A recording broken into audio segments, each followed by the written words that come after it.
Jane, you seriously need a break from all these dusty books. It's Clara's birthday bash tonight. You gotta join us. Liz practically commanded, her voice laced with that mix of concern and exasperation she reserved just for me. I'm Jane, a 34-year-old English literature professor, more comfortable dissecting Shakespeare's sonnets than navigating social gatherings. Fine, Liz. But if it's a snooze fest, I'm holding you responsible, I replied, marking my place in Hamlet with a sigh. That evening, Clara's party was in full swing, a whirl of laughter and clinking glasses. That's where I met Alex. He was the finance guy, his world of stocks and assets as distant from my literary haven as could be. Yet, something clicked, a spark neither of us could deny. Shakespeare, huh? That's pretty highbrow. I'm more about the Wall Street Journal than the Globe Theatre, Alex joked, his smile infectious. I chuckled, the warmth in his eyes softening my usual reserve. Well, perhaps I can show you that literature has its own charms. Might even teach you a thing or two about the human condition, I quipped, finding myself surprisingly at ease. The conversation didn't skip a beat, flowing as smoothly as the evening breeze. Soon, our casual meets turned into late-night talks, and before we knew it, we were inseparable. The idea of us seemed as natural as the turning of pages in one of my books. Meeting Alex's mother, Elaine, was like stepping into a scene from a novel. She exuded warmth and elegance, her demeanor as inviting as the home she welcomed me into. Jane, dear, it's so wonderful to finally meet you. Alex hasn't stopped talking about you. I feel like I know you already, Elaine greeted me, her voice a soothing melody. It's an absolute pleasure to meet you too, Elaine. Alex speaks so highly of you, I responded, genuinely touched by her kindness. The day Alex came to visit my family home was a chapter on its own. The awe in his eyes was unmistakable as he took in the sprawling estate, the tangible proof of my father's success. Your family's place is something else, Jane. Your dad must have a Midas touch with investments, Alex remarked, his voice a mix of admiration and something else I couldn't quite place. He's done well for himself, indeed. The stock exchange has been kind to him, I replied, my pride in my family's achievements shining through. My parents embraced Alex with open arms, his charm and apparent adoration for me sealing his place in their hearts. The stage was set, our roles as the perfect couple cemented. The wedding was a dream, a celebration of love and promises of a shared future. The days following our wedding were supposed to be the happiest of my life. Instead, they turned into a relentless storm of heartache and dread.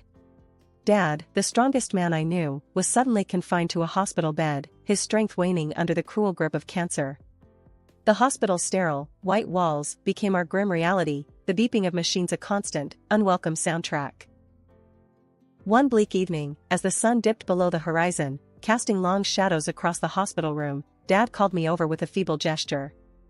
His eyes, once so full of life, now mirrored the fatigue and pain he was enduring. Jane, my darling, he began, his voice barely above a whisper, I need you to be strong. I've made arrangements for you, for after I'm gone. There's an inheritance, $2 million. It's yours, my dear. I want you to have a secure future. I gripped his hand, the cold reality of his words piercing my heart. Dad, please, don't talk like that. You're going to get through this. But before I could absorb the gravity of his revelation, Alex, who had been lingering by the door, stepped forward, his reaction sending a chill down my spine. $2 million, sir? That's quite a fortune. I mean, Jane, we need to think about how to manage this blessing, he said, his tone unsettlingly eager, his gaze not meeting mine. The days turned into an agonizing cycle of hospital visits and silent, tension-filled nights at home. Alex's demeanor had shifted, the man I had fallen in love with seemed consumed by thoughts of the inheritance, his warmth replaced by a cold, calculating distance.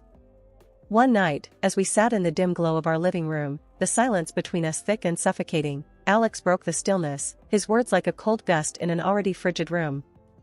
Jane, we need to talk about the future, about the inheritance. Think about it, we could really turn our lives around. A luxury home, maybe travel the world. It's time to start planning, don't you think? He urged, his eyes not quite meeting mine. I stared at him, disbelief and anger swirling within me. Planning? My dad is lying in a hospital bed, fighting for his life, and you're here making plans for a future splurge? Is that all you care about, Alex? The money? He recoiled, as if my words were physical blows. No, no, Jane, you've got it all wrong. I'm just trying to look out for us, for our future. I didn't mean to. But his words rang hollow, the apology a feeble attempt to mask the naked greed that had seeped into his voice. In that moment, a painful truth began to dawn on me. The man I had vowed to spend my life with was a stranger, his thoughts not on the profound loss we were about to face, but on the financial gain it would bring. Life after Dad's diagnosis was like walking through a never-ending fog. My home, once a place of laughter and warmth, felt cold, the air thick with unsaid words and hidden agendas. Elaine, Alex's mom, came into our lives like she was the cavalry, ready to save the day. But her eyes, sharp and calculating, told a different story. Jane, honey, you're worn to a thread, Elaine said one evening, her voice smooth but with an edge that made me uneasy. Let me help around here. You shouldn't carry all this alone. I was too tired, too beaten down by the relentless waves of worry, to argue. Thanks, Elaine. I appreciate it, I really do, I replied, trying to muster a smile. But the real storm was still brewing, quietly, sneakily. That night, Elaine came to my room with a small bottle in her hand. Jane, you look like you could use some real rest. These will help you sleep. Trust me, she said, pushing the bottle of pills towards me. Something in her insistence set off alarm bells in my mind, but the promise of a few hours free from my racing thoughts was too tempting. All right, I'll give them a try. Thanks, Elaine, I said, though a part of me was screaming to throw the pills away.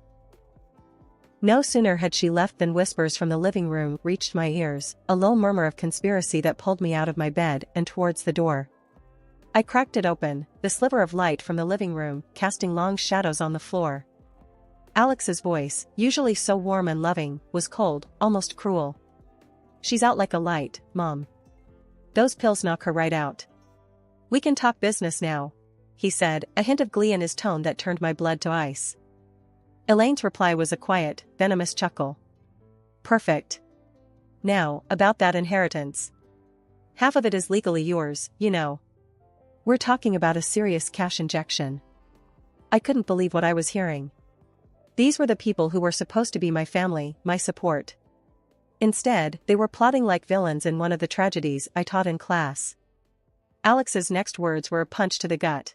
Half? That's kids' play, Mom. I want the whole pie. We need to figure out how to get Jane to sign it all over. Once I have the cash, I can cut her loose. I stood there, my hand on the doorknob, feeling like the floor had just dropped away from under me.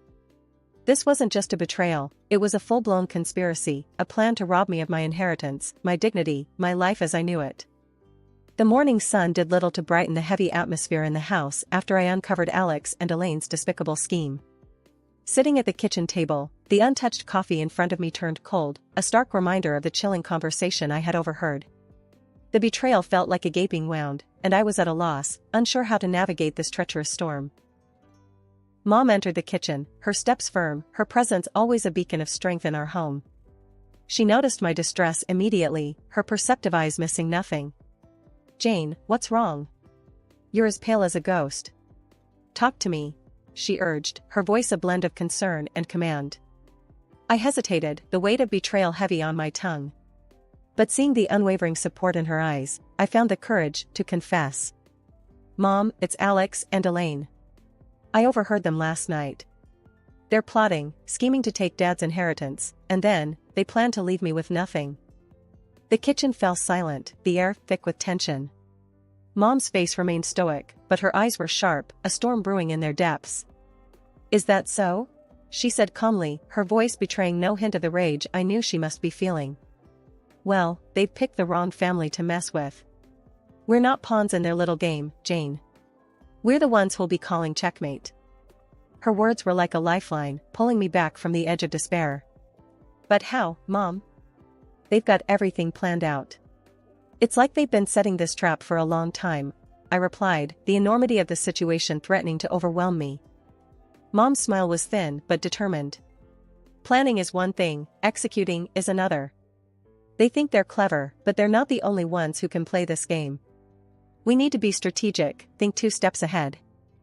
The kitchen became our war room, the table a battleground where strategies were formed and tactics were laid out. First, we need to secure your assets, make sure they can't get their hands on what's rightfully yours, Mom said, her mind racing through the legal labyrinths. But Mom, the inheritance is huge, and it's all in my name. How can we protect it from them? I asked, the problem seeming insurmountable. She gave me a look that was both fierce and reassuring. We'll consult with the best lawyers, set up trusts, do whatever it takes. Your father didn't work his whole life for his legacy to fall into the hands of vultures. As the plan took shape, I felt a spark of hope ignite within me. Mom, you're incredible. I don't know what I'd do without you.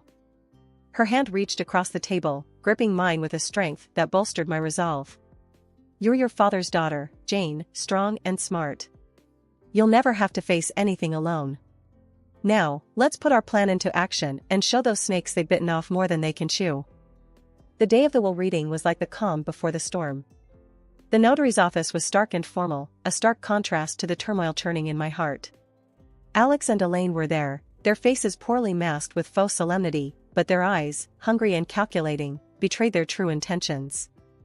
The notary, a stern-faced man with a no-nonsense air, cleared his throat, breaking the tense silence. We are gathered here to read the last will and testament of Mr. James Harrington. As per his wishes, the contents of the will are to be disclosed in the presence of his immediate family. Alex leaned in, a wolfish grin barely concealed. This is it, Jane. Our new beginning, he whispered, his breath cold against my ear.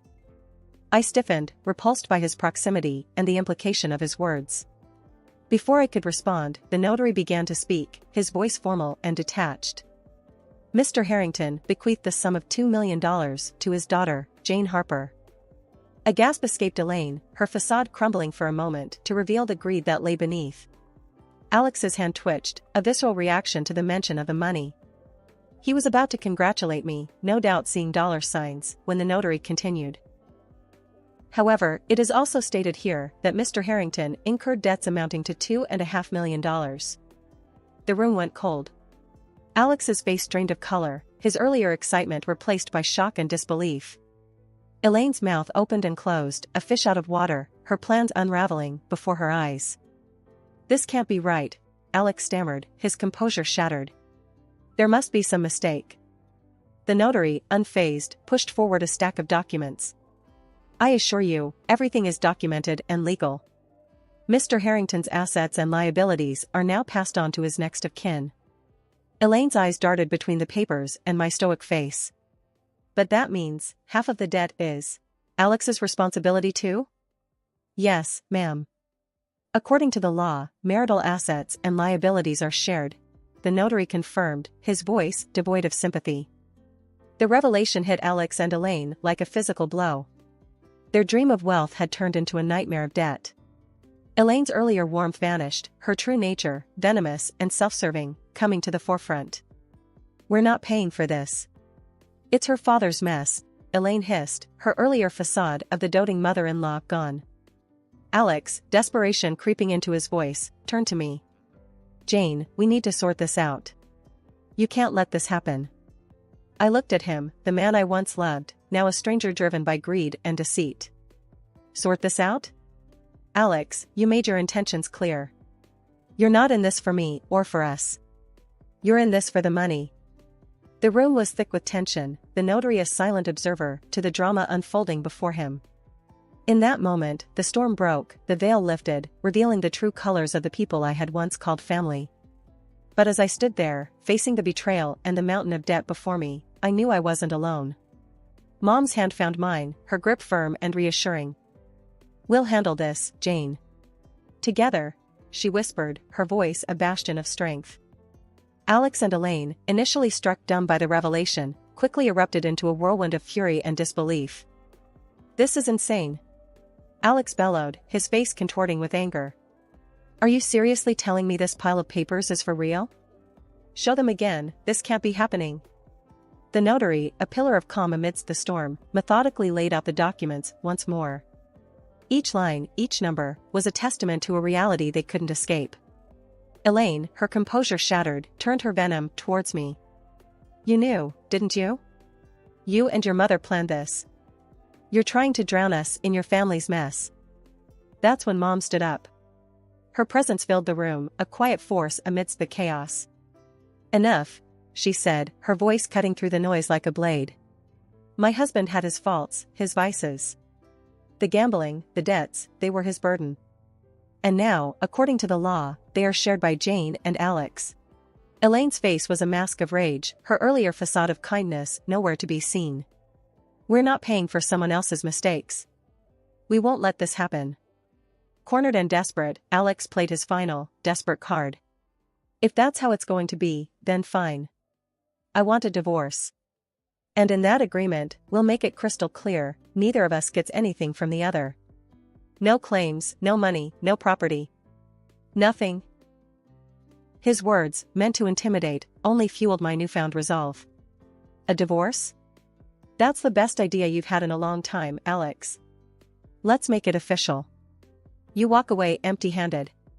No ties, no debts, no nothing.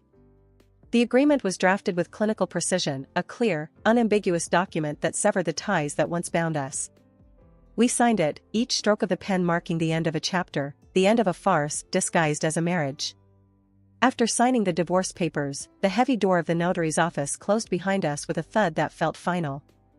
The crisp air outside did little to clear the heaviness that hung over me. Alex and Elaine, their masks of pretense thoroughly discarded now, couldn't contain their contempt.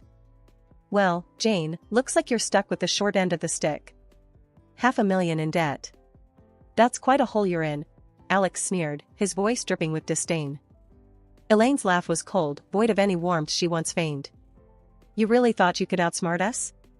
Enjoy paying off your father's mess. Just then, Mom stepped forward, her demeanor calm but with an undercurrent of steel. You two might want to hold off on your celebrations. You see, there's more to this story. Alex scoffed, his arrogance unshaken. What could you possibly say to change anything now, Mrs. Harrington? Mom's smile was enigmatic, a prelude to the revelation that was about to turn the tables. Well, for starters, Jane's not alone in this. I'm here, and unlike what you've been led to believe, the real financial genius in this family has always been me. Elaine's smirk faltered, confusion clouding her features. Alex's expression mirrored his mother's, disbelief and curiosity warring on his face. I've been the one managing the successful investments, the stock market ventures, not my late husband. My net worth? It's currently around $70 million. And yes, Jane is my sole heir. The impact of Mom's words hit Alex and Elaine like a physical blow, their smugness evaporating, replaced by shock and a dawning realization of the grave miscalculation they had made. Alex, the color draining from his face, stammered, $70 million? But that means... Mom's gaze was unwavering, her voice firm. It means, Alex, that you and your mother have been chasing shadows while ignoring the real treasure. Jane's inheritance from me will secure her future. As for the debts left by her father, consider them settled. I won't have my daughter burdened by them. Elaine's mouth opened and closed, words failing her for the first time. Alex, his knees seemingly unable to support him, sank to the ground, his earlier bravado shattered. Please, Jane, I didn't know. I was wrong. Forgive me, he pleaded, his voice barely a whisper, the mask of the cunning strategist gone, leaving only a desperate man in its wake. But it was too late for apologies, too late for regrets. I looked down at the man I once loved, now a stranger groveling at my feet. Forgiveness is earned, Alex, not begged for. You made your choice, and now you have to live with it. Turning my back on Alex and Elaine, Mom and I walked away, their pleas and protests fading into the background. The last laugh was indeed ours, but it wasn't one of triumph or joy. It was a laugh that acknowledged the end of a painful chapter and the beginning of a new, hopeful journey. The debt, the deceit, the heartbreak, they were all behind us now. Ahead lay a path of healing and rebuilding, with the strength and wisdom of a bond that no storm could break. The last laugh was a promise of brighter days, of a future where the shadows of the past no longer loomed over us. It was the laughter of freedom, of liberation from the chains of greed and betrayal. And as we stepped into the light of a new dawn, it was the laughter that heralded the beginning of a new chapter, written on our own terms, in our own time. The dust had settled, and the dawn of a new day brought clarity and a profound sense of peace. My life, once entangled with Alex and Elaine's deceit, was now my own. Yet, the echoes of their betrayal hadn't faded completely. Alex, in a last-ditch effort to salvage what he had lost, showed up on my doorstep, his eyes hollow, his stance one of desperation. "Jane, please, you have to listen to me. I was wrong, terribly wrong. Can't we just start over, forget all that happened?" he pleaded, his voice a mix of regret and fear. I looked at him, the man I once thought I knew, and felt nothing but detachment. "Start over? After everything you did? Alex, you don't seem to understand. It's over. There's nothing left to say." Before he could respond, a sharp knock interrupted our standoff. Two men, faces stern and purposeful, stood at my doorstep. "Are you Jane Harper? We're here about the debts your husband accrued. He's been borrowing money, making some risky deals, and it's time to settle up." The news didn't shock me as much as it might have before. Alex's capacity for deception seemed boundless. But I was prepared. The pain and betrayal I had endured had forged a resilience I never knew I had. I invited them in, offering a seat but not comfort. "I understand this is a difficult situation, but I'm afraid you're knocking on the wrong door." Alex's face went pale, his eyes darting between me and the creditors, the reality of his situation sinking in. I calmly presented the divorce papers, the ink dry but the words echoing the finality of our severed ties. "As you can see, we're no longer connected legally. Any debts he incurred are his and his alone. We made it explicitly clear in our divorce agreement, no claims on each other's assets or debts." The creditors scanned the documents, their expressions turning from frustration to understanding. "Seems like you've got everything in order, ma'am. We're sorry to bother you. We'll take this up with Mr. Alex Harper directly." As they stood up to leave, Alex reached out, desperation clear in his voice. "Jane, please, you can't let them do this. I'm ruined without your help." I looked at him, a man drowning in the consequences of his own greed and deceit. "Alex, you made your choices. Now you have to live with them. It's time you faced your own storms." With the closing of the door, the chapter of Alex and Elaine finally ended, their presence in my life nothing more than a harsh lesson learned. The dawn of this new day wasn't just the rising of the sun. It was the rising of a stronger, wiser me, a woman who had weathered the storm and emerged not just intact, but empowered.